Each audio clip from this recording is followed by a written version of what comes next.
Hello दोस्तों, आप लोग कैसे हो। आपका टेक कॉम भाई रत्नेश के यूट्यूब चैनल पर आपका स्वागत करते हैं। आज हम कंप्यूटर का क्वेश्चन लेकर आपके सामने आए हैं, एमसीक्यू लेकर आए हैं, जो सभी वनडे एग्जाम के लिए बहुत इंपॉर्टेंट होगा। आप कोई भी एग्जाम दे रहे हैं जहां पर कंप्यूटर से क्वेश्चन आपके एग्जाम में आते हैं, वो सारे क्वेश्चन इस वीडियो से आपको देखने को मिलेंगे। और वीडियो को दोस्तों आपको लास्ट तक देखना है। और सारा क्वेश्चन हमने विथ एक्सप्लेनेशन पूरा डिटेल बताया हुआ है, तो ये वीडियो आपके एग्जाम के लिए बहुत ही इम्पोर्टेंट होगा दोस्तों, इसीलिए वीडियो को आपको लास्ट तक देखना है। दोस्तों जैसे मेरे पास फर्स्ट क्वेश्चन आपको दिया हुआ है, which of these is a popular search engine. सबसे पॉपुलर सर्च इंजन क्या है? विंडो एक्सप्लोरर, या फिर गूगल, या एमएस ऑफिस, या वीएलसी मीडिया। बताइए दोस्तों, सबसे पॉपुलर सर्च इंजन इसमें से कौन है? दोस्तों सर्च इंजन वो होता है जिसपे हम जाकर कोई भी वेबसाइट को जाकर सर्च करते हैं, वो आपका सर्च इंजन होता है दोस्तों। तो इसमें जो आपका फर्स्ट क्वेश्चन मेरे पास दिया हुआ है, इसमें जो गूगल है, गूगल एक सर्च इंजन है। एमएस ऑफिस दोस्तों एमएस ऑफिस, दोस्तों एमएस ऑफिस वो होता है, एमएस ऑफिस एक एप्लीकेशन सॉफ्टवेयर है दोस्तों। एमएस ऑफिस जो है, एमएस ऑफिस एक एप्लीकेशन सॉफ्टवेयर होता है। विंडो एक्सप्लोरर दोस्तों, ये आपका वेब ब्राउज़र है। ये क्या है दोस्तों? ये जो ऑप्शन है ये आपका वेब ब्राउज़र है। और ये आपका वीएलसी मीडिया, तो आपको पता है कि वीडियो हमें जब कोई ओपन करना होता है अपने कंप्यूटर पे या फिर लैपटॉप पे या जाकर मोबाइल फ़ोन पर, तो आपका वीएलसी मीडिया होता है। तो वहाँ पे सारे फीचर जब हम वीडियो ओपन करते हैं तो हमें देखने को मिलता है। तो दोस्तों यहाँ पे जो गूगल है, गूगल एक सर्च इंजन है। बाकी हमने अदर ऑप्शन के बारे में भी आपको बता दिया दोस्तों। गूगल के अलावा भी बहुत सारे सर्च इंजन होते हैं। मेरे पास 10 सर्च इंजन और हैं। जैसे गूगल तो आपने देख लिया, आपको यहाँ पे एक्स कॉम है, आपका यहाँ पे गूगल स्कॉलर है, बाइडू है, याहू है, माइक्रोसॉफ्ट बिंग है, यंडर है, डुगडुगो है, और आपका नेवर है, और आपका ए ओएल। दोस्तों आपके एग्जाम में ऐसे क्वेश्चन आ सकते हैं, पूछ सकते हैं कि इसमें कौन सा सर्च इंजन है, कौन सा सर्च इंजन नहीं है। तो दोस्तों ये आपको थोड़ा सा ध्यान रखना है। आगे चलते हैं दोस्तों।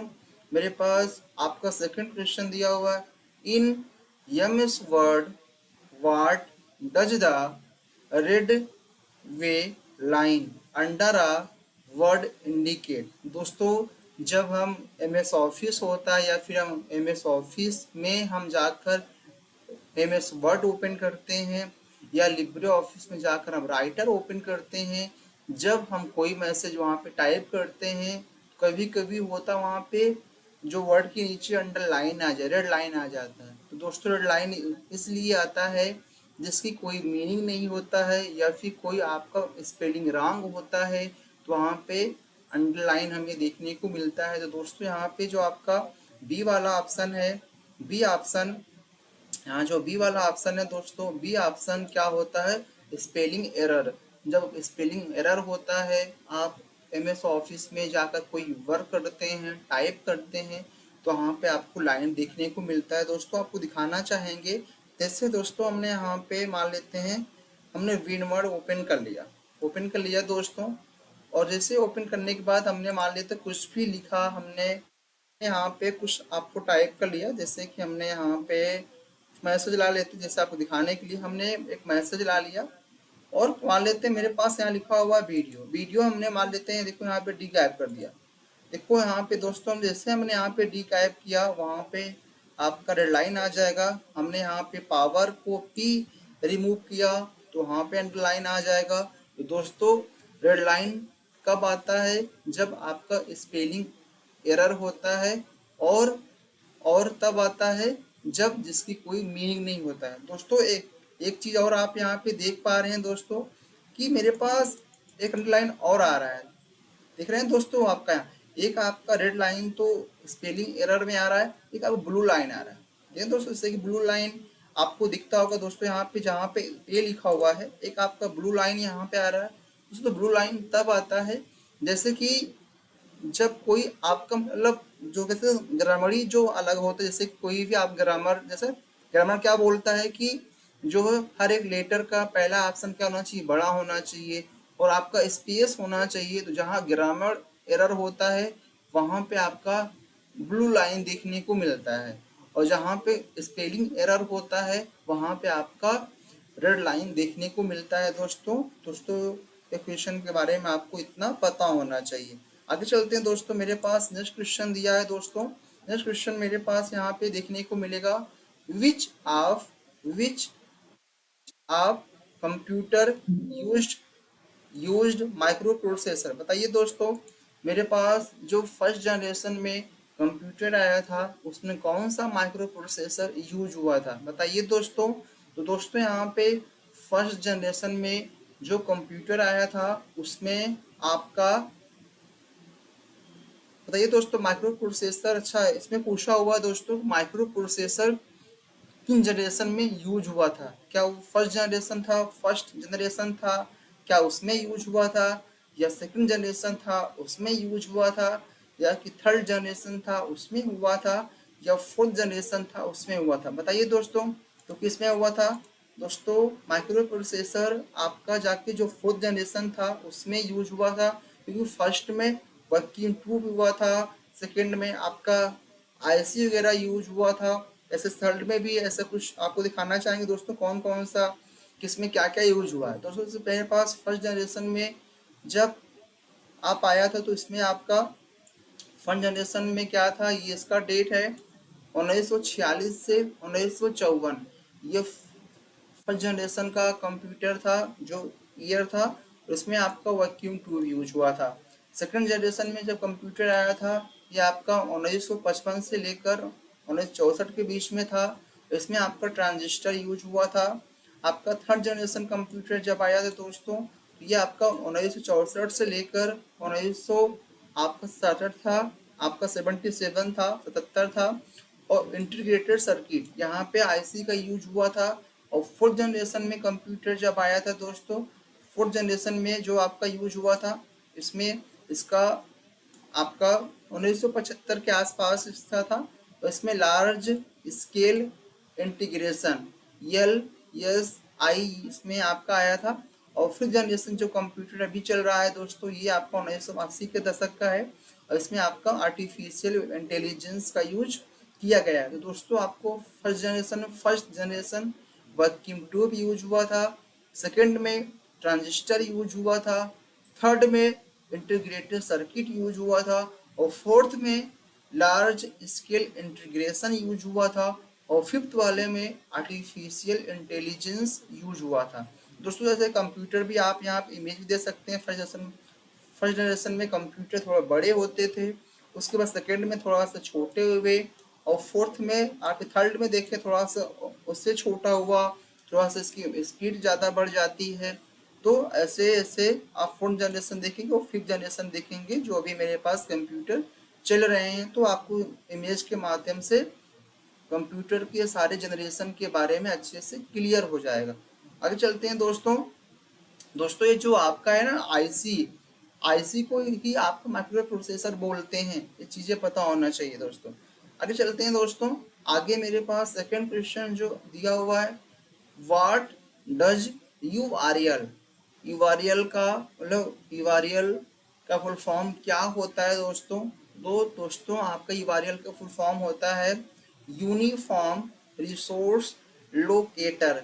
दोस्तों मतलब आपका यूआरएल क्या होता है दोस्तों, थोड़ा से आप लोग जानते हो इसके बारे में दोस्तों। तो आपका यूआरएल जब जाकर आप कोई वेबसाइट जाकर सर्च करते हैं ना, तो आपने देखा होगा कि जाकर मेरे सामने जब कोई वेबसाइट हम ओपन करते हैं तो मेरे पास उसमें ऐसे ये प्रोटोकॉल लिख के आता है, एचटीटीपी लिख के आता है, डब्ल्यू लिख के आता है, और आपने जो सर्च किया होगा वो और ये आता है दोस्तों। ये पूरा आपका यूआरएल होता है।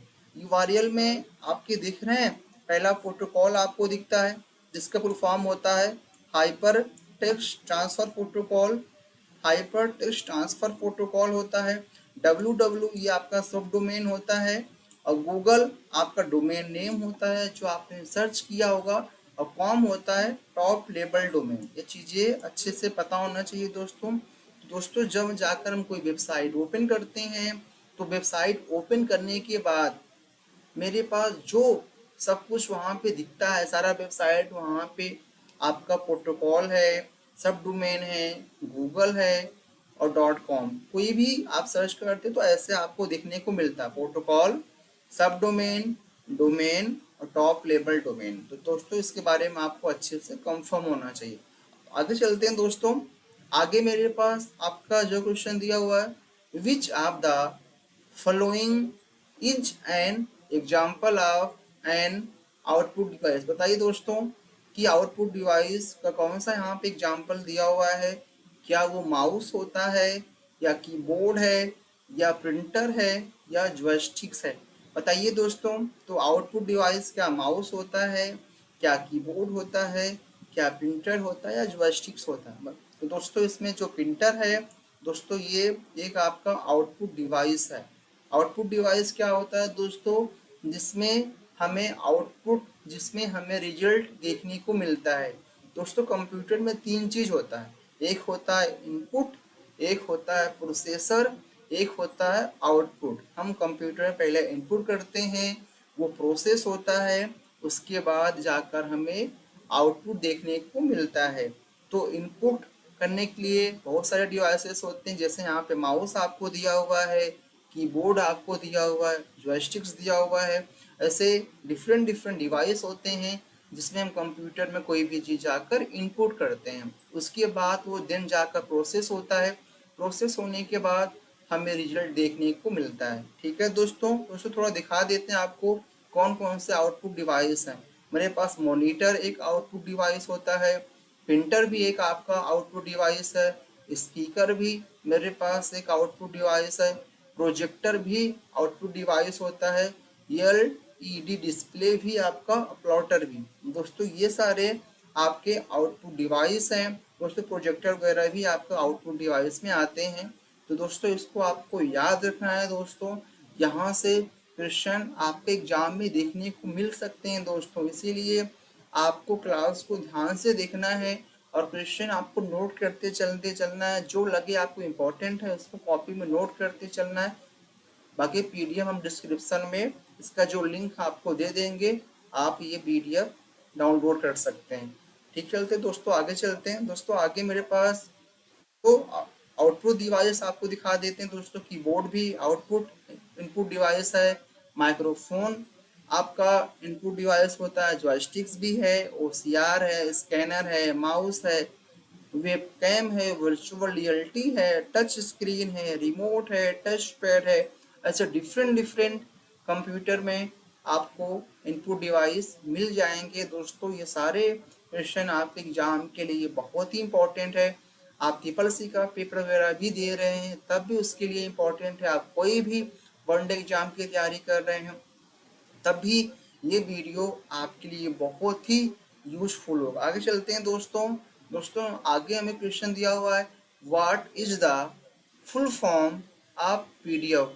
पीडीएफ का फुल फॉर्म क्या होता है। पोर्टेबल डॉक्यूमेंट फॉर्मेट होता है, या पर्सनल डेटा फाइल होता है, या प्रिंटेबल डॉक्यूमेंट फाइल होता है, या पोर्टेबल डिजिटल फोल्डर होता है। बताइए दोस्तों इसमें से पीडीएफ का फुल क्या होता है दोस्तों। दोस्तों जो आपका यहाँ पे फर्स्ट ऑप्शन है, फर्स्ट ऑप्शन जो यहाँ पे आपको दिया हुआ है, पोर्टेबल डॉक्यूमेंट फॉर्मेट, ये जो फर्स्ट ऑप्शन है ये पीडीएफ का फुल फॉर्म होता है। दोस्तों आपको और दिखाना चाहेंगे, कंप्यूटर में बहुत सारे ऐसे चीज़ें जो आपको फुल फॉर्म पता होना चाहिए। दोस्तों कंप्यूटर का ही फुल फॉर्म आपको सबसे पहले पता होना चाहिए। कंप्यूटर फुल फॉर्म होता है commonly operated machine particularly used in technical and educational research, common only operated machine particular used in technical and educational research. ये कंप्यूटर का फुल फॉर्म हुआ दोस्तों। दोस्तों सीपीयू का फुल फॉर्म होता है सेंट्रल प्रोसेसर आपका यूनिट होता है, ये आपको पता होगा। दोस्तों रैम का फुल फॉर्म होता है रैंडम एक्सेस मेमोरी होता है। रोम का फुल फॉर्म आपको देखने को मिलेगा रीड ओनली मेमोरी देखने को मिलता है। पी रोम का फुल फॉर्म आपको देखने को मिलता है प्रोग्रामेबल रीड ओनली मेमोरी होता है। आपका ईपी रोम का फुल फॉर्म दोस्तों erasable programmable read only memory होता है। ईईपी रोम का फुल फॉर्म होता है electrical erasable programmable read only memory होता है। एच डी डी का होता है हार्ड डिस्क ड्राइव होता है। एफ डी डी का होता है फ्लॉपी डिस्क ड्राइव होता है। कीबोर्ड कीबोर्ड के बी डी बोल सकते हैं कीबोर्ड को। एल ओ को इनपुट आउटपुट बोलते हैं। सीडी को कॉम्पैक्ट डिस्क बोलते हैं। डीवीडी को क्या बोलते हैं दोस्तों, डीवीडी को बोलते हैं डिजिटल डिजिटल वीडियो डिस्क बोलते हैं। एस एम पी एस को बोलते हैं स्विच मोड पावर सप्लाई बोल सकते हैं। और पोस्ट को बोलते हैं पावर ऑन सेल्फ टेस्ट बोलते हैं। बायोस को बोलते हैं बेसिक्स इनपुट आउटपुट सिस्टम। दोस्तों ये जितने भी शॉर्टकट की जितने भी आपको यहाँ फुल फॉर्म बता रहे हैं कंप्यूटर में, ये सारे कहीं ना कहीं आपके पेपर में आए हुए क्वेश्चन हैं और ये बहुत ही इंपॉर्टेंट है दोस्तों। दोस्तों पहला समझ में आया। दोस्तों उसके बाद मेरे पास लिखा वीडियो का होता है विजुअल डिस्प्ले यूनिट होता है। एलईडी का होता है लाइट इम्पीडेड। दोस्तों यहाँ पे लाइट इमिटिंग डायोड होता है बट यहाँ पे इमिटेड दे दिया हो तो आप समझ सकते हैं लाइट इमिटिंग डायोड बोल सकते हैं या बोल सकते हैं लाइट इम्पीडेड डायोड बोल सकते हैं। दोस्तों एक आपका एलसीडी होता है एलसीडी लिक्विड क्रिस्टल डिस्प्ले होता है। यूएसबी का होता है यूनिवर्सल सीरियल बस है। वीजीए का होता है वीडियो या विजुअल ग्राफिक्स एडाप्टर बोल सकते हैं। लैन का होता है लोकल एरिया नेटवर्क आप बोल सकते हैं। वैन का होता है वाइड एरिया नेटवर्क आप बोल सकते हैं। मैन का दोस्तों होता है मेट्रोपोलिटन एरिया नेटवर्क बोल सकते हैं।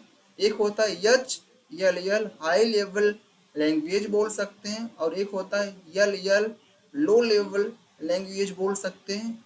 एम आई पी एस का होता है मिलियन ऑफ इंस्ट्रक्शन पर सेकंड। दोस्तों ये सारे फुल फॉर्म थे जो आपके एग्जाम के लिए बहुत ही इम्पोर्टेंट है। दोस्तों हम आपको एक क्वेश्चन ले रहे हैं लेकिन दोस्तों उसमें मल्टीपल सारे हमने बहुत सारे चीज़ कवर कर दे रहे हैं। तो दोस्तों आप क्वेश्चन यहाँ मत देखिए कि कितने क्वेश्चन है, हमने पूरा आपको डिटेल बता रहे हैं। बहुत सारे क्वेश्चन आपको देखने आपके एग्जाम में मिल जाएंगे। अभी चलते हैं दोस्तों। दोस्तों आगे मेरे पास जो क्वेश्चन दिया हुआ which memory act as a high speed bridge between the CPU and RAM. बताइए दोस्तों कि जो है कौन सा मेमोरी जो है हाई स्पीड होती है और ब्रिज का काम करती है सीपीयू और रैम के बीच में। दोस्तों बताइए जैसे कि मेरे पास आपका यहाँ पे अब बताना चाहेंगे जैसे मेरे पास यहाँ पे आपका ये सीपीयू है। दोस्तों सीपीयू और रैम के बीच में एक मेमोरी यहाँ पे काम करती है, उसी के बारे में पूछा जा रहा है। उसकी स्पीड भी बहुत ज़्यादा होती है और ब्रिज का काम करती है। दोस्तों ये आपका फ्लैश मेमोरी होता है। दोस्तों ये आपका फ्लैश के अलावा भी ज़्यादा आप कैश मेमोरी होता है, फ्लैश भी बोलते हैं, फ्लैश अलग है।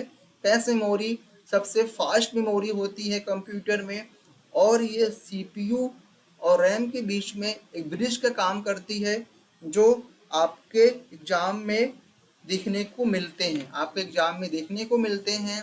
और दोस्तों ये सारे क्वेश्चन आपके एग्जाम के लिए बहुत ही इंपॉर्टेंट है, इसको दोस्तों आपको ध्यान से आगे चलते हैं। दोस्तों आगे हमें देखो दोस्तों उसके पहले आगे चलने से पहले देख लेते हैं कि मेमोरी कितने टाइप्स के होते हैं। मेमोरी दो टाइप्स के दोस्तों होती हैं।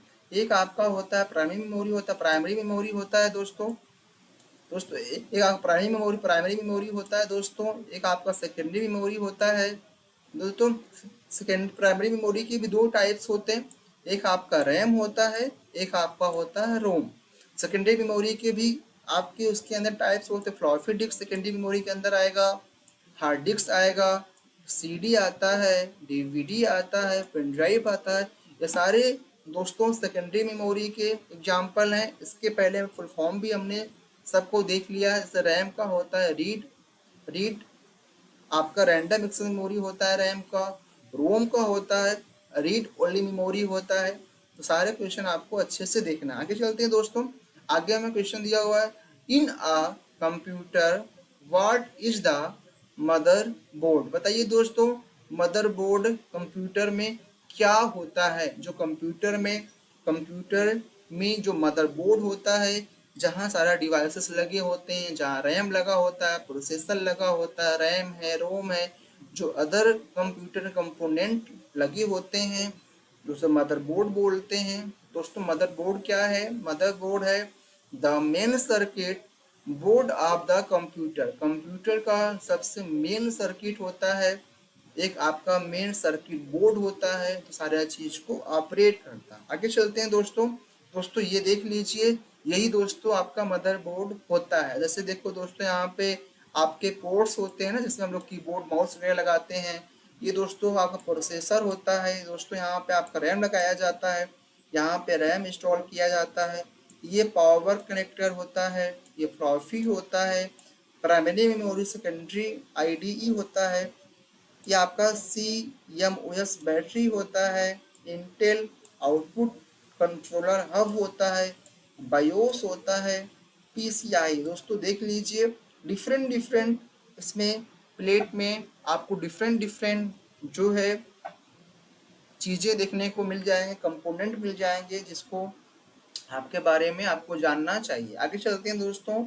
आगे हमें क्वेश्चन दिया हुआ है, what is the shortcut key to all select text in a document. बताइए दोस्तों, ऐसा कौन सा शॉर्टकट की है जो पूरे वर्ड को सिलेक्ट करने के लिए यूज होता है। कंट्रोल बस कंट्रोल यस होता है, या कंट्रोल ए होता है, या कंट्रोल यल होता है, या फिर कंट्रोल अल्ट प्लस ए। बताइए दोस्तों, तो पूरा टेक्स्ट को एक बार सिलेक्ट करने के लिए हम कंट्रोल ए का यूज करते हैं। कंट्रोल ए क्या होता है? सारे टेक्स्ट को सिलेक्ट करने के लिए यूज होता है। आगे चलते हैं दोस्तों। आगे मेरे पास दोस्तों देख लीजिए कौन कौन सा शॉर्टकट की है और कंप्यूटर में उसका यूज क्या होता है। कंट्रोल ए से दोस्तों सेलेक्ट ऑल होता है। दोस्तों कंट्रोल ए से आपका सेलेक्ट ऑल होता है। कंट्रोल बी से बोल्ट होता है। कंट्रोल सी से कॉपी होता है। कंट्रोल डी से डुप्लीकेट करने के लिए होता है। कंट्रोल ई से कोई भी चीज़ अलाइनमेंट कर सकते हैं। कंट्रोल एफ फाइंड करने के लिए होता है। लोअर आपका कंट्रोल जी से गो टू होता है, ग्रुप करने के लिए भी होता है। कंट्रोल एच से रिप्लेस करने के लिए है। आई से इटैलिक करने के लिए होता है। कंट्रोल जे से जस्टिफाई करने के लिए है। कंट्रोल के से हाइपरलिंक के लिए है। कंट्रोल यल से अलाइनमेंट स्लाइड, मतलब अलाइनमेंट कर सकते, लेफ्ट में कोई भी चीज कॉन्टेंट कर सकते हैं। यम से न्यू स्लाइड के लिए होता है। कंट्रोल यम न्यू पेज के लिए है। ओपन कंट्रोल ओ ओपन करने के लिए होता है। कंट्रोल पे प्रिंट करने के लिए, क्यों क्विट करने के लिए है। कंट्रोल आर राइट साइड आपको करना है, राइट साइड कोई कंटेंट लिखना है कर सकते हैं। कंट्रोल एस से सेव होता है तो पता ही होगा। कंट्रोल जैसे दोस्तों जस्टिफाई के लिए होता है, न्यू टैब भी ले सकते हैं। कंट्रोल यू से अंडरलाइन है। कंट्रोल वी से पेस्ट करने के लिए होता है। डब्ल्यू से क्लोज द विंडो क्लोज कर सकते हैं। यक्स से कट करने के लिए होता है। वाई से रिडू करने के लिए होता है। और कंट्रोल जेड से अंडू के लिए होता है। तो ये सारा चीज़ें हैं जो हमने शॉर्टकट की बता दिया। ए से लेकर जेड तक जितने भी शॉर्टकट की कंप्यूटर में होते हैं, हमने उसके बारे में आपको बता दिया दोस्तों।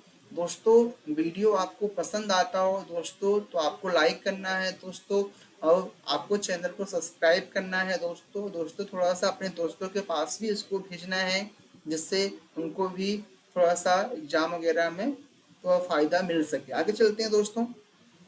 आगे हमें क्वेश्चन देखने को मिलेगा, which of the following is a primary storage device. बताइए दोस्तों, प्राइमरी स्टोरेज डिवाइस कौन सा है?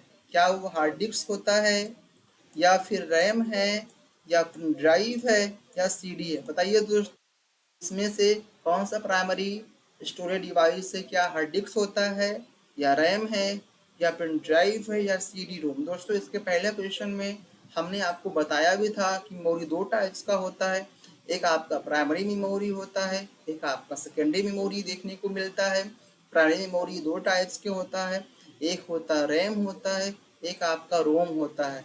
और आपका सेकेंडरी मेमोरी बताया था हार्ड डिस्क है, पेन ड्राइव है, सीडी रोम है, आपका सेकेंडरी मेमोरी के अंतर्गत आएंगे। तो दोस्तों यहाँ पे जो आपका रैम होता है दोस्तों, रैम आपका प्राइमरी मेमोरी होता है। आगे चलते हैं दोस्तों।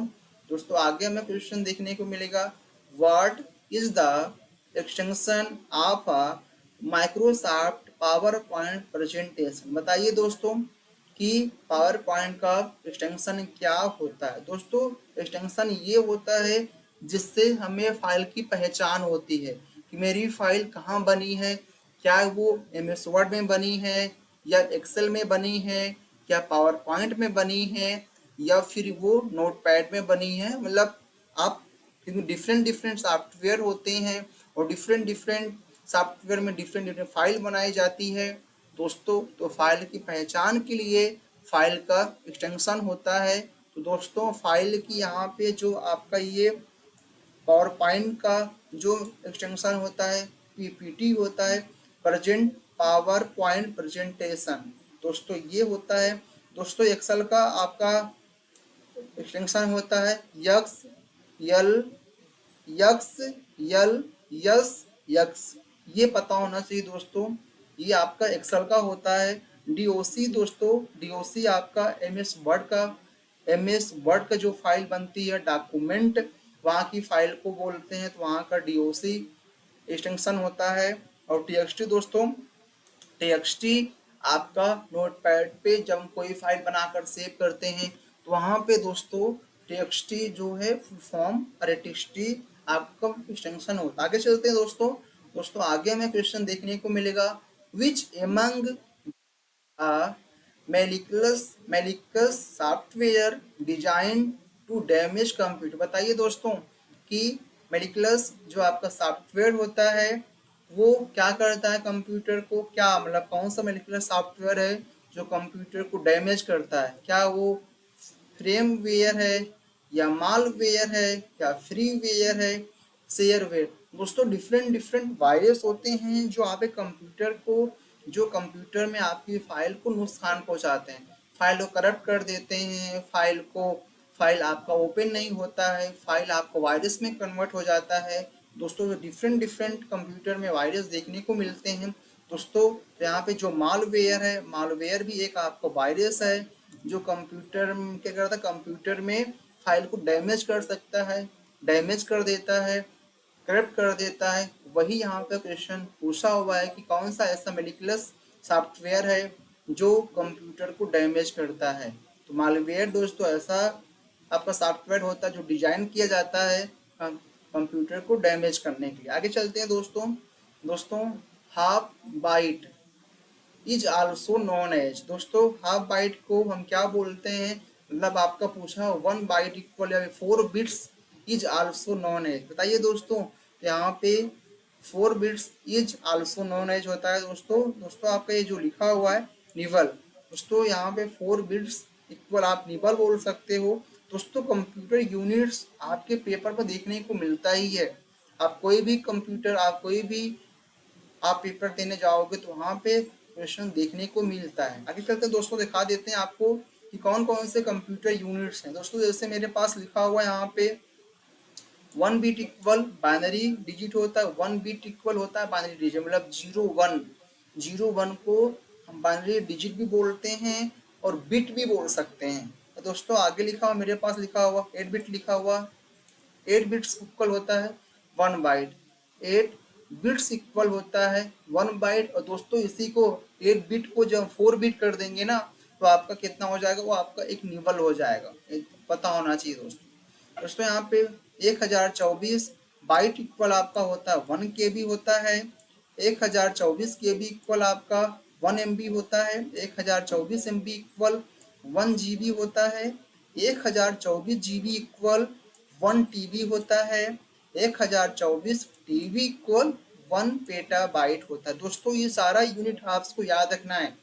ये सारे दोस्तों 1024 सभी में दिया हुआ कॉमन 1024 है, बट थोड़ा सा बाइट इक्वल हम केबी बोलेंगे, केबी इक्वल हम 1 MB बोलते हैं, एमबी इक्वल हम 1 GB बोलते हैं और जीबी इक्वल 1 TB बोलते हैं। दोस्तों देख रहे हैं आप, ये वाला बाइट यहाँ पे जा रहा है तो केबी आपका यहाँ आएगा, केबी यहाँ पे आ रहा है, फिर यहाँ एमबी आ जा रहा है, फिर एमबी आएगा यहाँ पे, जीबी आ जा रहा है, जीबी यहाँ पे आ रहा है तो टीबी आ जा रहा है, टीबी यहाँ पे आएगा तो आपका पेटा यहाँ पे पेटा बाइट आएगा, पेटा बाइट इक्वल आएगा तो हेक्सा आ जाएगा, हेक्सा यहाँ पे आएगा तो जेटा आएगा, जेटा यहाँ पे आएगा योटा आ जाएगा, जोटा यहाँ पे आएगा तो योटा यहाँ आएगा तो आपका बोंटो हो जाएगा, यहाँ होता है जीपो। दोस्तों जो जीपो होता है दोस्तों, जीपो सबसे बड़ा यूनिट कंप्यूटर में होता है। तो कंप्यूटर में आपको एग्जाम में पूछ सकता है कि सबसे बड़ा यूनिट कौन सा होता है। दोस्तों पता होना चाहिए, जीओपीओ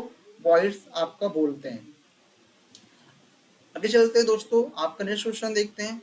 what is the full form of W W? बताइए दोस्तों डब्ल्यू डब्ल्यू का फुल फॉर्म क्या होता है? तो दोस्तों तो बेसिक क्वेश्चन है, वर्ल्ड वाइड आपका वेब होता है जो है डब्ल्यू डब्ल्यू का फुल फॉर्म। आगे चलते हैं दोस्तों, विच पार्ट्स ऑफ, दोस्तों इसके अलावा भी इसमें कुछ दिया हुआ है, नहीं ठीक है दोस्तों। आगे चलते हैं, which of computer is called the brain? बताइए दोस्तों कंप्यूटर कंप्यूटर कि कौन सा एलिमेंट्स होता है, कौन से पार्ट को हम ब्रेन बोलते हैं? दोस्तों बेसिक क्वेश्चन है दोस्तों। जो आपका ये सीपीयू होता है, ये कंप्यूटर का ब्रेन ब्रेन होता है, वो जो सारा चीज़ कंट्रोल करता है। दोस्तों सीपीयू ही होता है जो सारा कंप्यूटर को मैनेज करता है, कंट्रोल करता है और सारा चीज़ को ये अच्छे से कंट्रोलिंग करता है, मैनेज करता है, बहुत अच्छे से देखता है। आगे चलते हैं दोस्तों, आपके रैम दोस्तों रैम के बारे में बता ही दिया है आपको, हार्ड डिस्क के बारे में बता दिया है, आपका सेकेंडरी मेमोरी होता है, मॉनिटर एक आपका आउटपुट डिवाइस होता है, इसके बारे में हमने आपको अच्छे से बता दिया। आगे चलते हैं दोस्तों, आगे हमें क्वेश्चन दिया हुआ है, which function key is use to refresh the desktop और वेब? बताइए दोस्तों रिफ्रेश करने के लिए कौन सा फंक्शन की होता है? दोस्तों यहाँ पे जो आपका F5 होता है, जो दोस्तों यहाँ पे आपका F5 होता है, F5 का यूज होता है को रिफ्रेश करने के लिए, सिस्टम को डेस्कटॉप को रिफ्रेश करने के लिए होता है, वेब पेज को रिफ्रेश करने के लिए होता है, तो आपका F5 से हम रिफ्रेश करते हैं। आगे चलते हैं दोस्तों, आगे हमें क्वेश्चन देखने को मिलेगा, what is the binary equivalent of the decimal number? बताइए दोस्तों डेसिमल नंबर को, डेसिमल जो आपका डेसिमल नंबर को कैसे बनाते हैं, मतलब किससे डोनेट करते हैं? दोस्तों यहाँ पे आपका जो 10 होता है इससे हम क्या बोलते हैं, डेसिमल। देखो तो दोस्तों यहाँ पास बिट होता है, एक होता है बिट, एक होता है बाइट, एक होता है ऑर्टिकल। ऑर्टिकल को क्या बोलते हैं, 8 जो नंबर रहता है उसे ऑर्टिकल बोलेंगे। जब मेरे पास 10 नंबर रहेगा तो उसे हम डेसिमल बोलेंगे। हमारे पास जब 16 नंबर रहेगा तो उसे हेक्सा डेसिमल बोलते हैं, हेक्सा डेसिमल। और आपको 10 को डेसिमल नंबर बोलते हैं और बाइनरी 2 को बाइनरी नंबर बोलते हैं और 8 को हम ऑर्टिकल नंबर बोलते हैं। चीज़ें अच्छे से पता होना। आगे चलते हैं दोस्तों, which of the following is a social networking site? बताइए दोस्तों सोशल नेटवर्किंग साइट इसमें कौन कौन सा है, कौन कौन सा ऐसा है जो सोशल नेटवर्किंग साइट है? अमेजोन है या फेसबुक है या ईबे है या फिर विकिपीडिया है? बताइए दोस्तों। दोस्तों यहाँ पे जो आपका फेसबुक है ये आपका एक सोशल नेटवर्किंग साइट होता है। इसके अलावा भी दोस्तों बहुत सारे जो है आपके साइट होते, जैसे फेसबुक भी आपका सोशल नेटवर्किंग है, ट्विटर भी है, लिंक्डइन है, गूगल प्लस होता है, प्रिंटसेट होता है, ट्यूमर होता है, इंस्टाग्राम भी होता है और आपका पेज है। ये सारे ऐसे हैं जो आपका क्या है, एक आपका सोशल साइट होते हैं। आगे चलते हैं दोस्तों, आगे हमें क्वेश्चन देखने को मिलेगा, which ports is common only use to connect a mouse और कीबोर्ड? बताइए दोस्तों को हम माउस को कनेक्ट करने के लिए क्या यूज करते हैं? क्या वो PS2 होता है या सीरियल पोर्ट होता है या USB पोर्ट होता है या आपकी पैरेलल पोर्ट? बताइए दोस्तों तो कौन सी चीज होता है जिसमें हम क्या करते हैं, जो है हम कंप्यूटर को या माउस को या कीबोर्ड को कनेक्ट करते हैं। बताइए दोस्तों। दोस्तों आपका ये यूएसबी पोर्ट होता है जहाँ पे हम कंप्यूटर के कीबोर्ड को माउस को क्या करते हैं, कंप्यूटर में कनेक्ट करते हैं। आगे चलते हैं दोस्तों। दोस्तों देख लीजिए कि कीबोर्ड्स भी कई टाइप्स होते हैं। एक आपका स्टैंडर्ड कीबोर्ड होता है जो हम लोग यूज करते हैं, इंटरनल कीबोर्ड होता है, मल्टीमीडिया कीबोर्ड होता है और गेमिंग कीबोर्ड होता है। दोस्तों कई सारे कीबोर्ड होते हैं जो थोड़ा आपको पता होना चाहिए। आगे चलते हैं दोस्तों। What is the name of first mechanical mechanical design by Charles Babbage. बताइए दोस्तों कौन सा फर्स्ट कंप्यूटर था जिसे चार्ल्स बेबेज ने डिजाइन किया था। बताइए दोस्तों क्या वो एनेक है या फिर इलेक्ट्रिकल इंजन था या कैलकुलेटर या भी अबेकस। बताइए दोस्तों। दोस्तों देख लीजिए इसमें आप बता दें दोस्तों जो आपका ये चार्ल्स बेबेज ने कौन डिजाइन किया था। दोस्तों ये आपका जो एनेक कंप्यूटर है, एनेक कंप्यूटर को क्या किया था, चार्ल्स बेबेज ने आपका डिजाइन किया था। और ये आपका mechanical computer, first mechanical computer. आगे चलते हैं दोस्तों। देख लीजिए दोस्तों कंप्यूटर ये ऐसे कंप्यूटर दिखता था। फर्स्ट जनरेशन कंप्यूटर जो था, फर्स्ट जनरेशन कंप्यूटर ऐसे था। उसके बाद सेकंड जनरेशन कंप्यूटर ऐसे आया था, थर्ड में ऐसे आया था, फोर्थ में ऐसे आया था और फिफ्थ में देख रहे हैं फिफ्थ में ऐसे आए थे। आगे चलते हैं दोस्तों। दोस्तों इतने सारे क्वेश्चन आपके थे दोस्तों। दोस्तों ये 20 क्वेश्चन आपके 25 क्वेश्चन थे जो हमने पूरा एक्सप्लेशन बताया हुआ है, विद डिटेल बताया हुआ है। तो आपको वीडियो को दोस्तों आपको वीडियो पसंद आए तो दोस्तों वीडियो को लाइक करना है, चैनल को सब्सक्राइब करना है और दोस्तों वीडियो को शेयर करना है। दोस्तों ये सारे क्वेश्चन आपके एग्जाम के लिए बहुत ही इंपॉर्टेंट है। दोस्तों इसको आपको ध्यान से देखना है, ध्यान से पढ़ना है और वीडियो आपको रिवीजन करना है। जो चीज़ आपको ना समझ में आया है आप वीडियो को रिवाइज कर सकते हैं और देख सकते हैं। और दोस्तों कमेंट भी आप कर सकते हैं, जो क्वेश्चन आपको ना समझ में आया है या फिर और कैसे आपको क्वेश्चन चाहिए तो आप कमेंट कर सकते हैं। आगे चलते हैं दोस्तों। दोस्तों थैंक यू दो सो मच।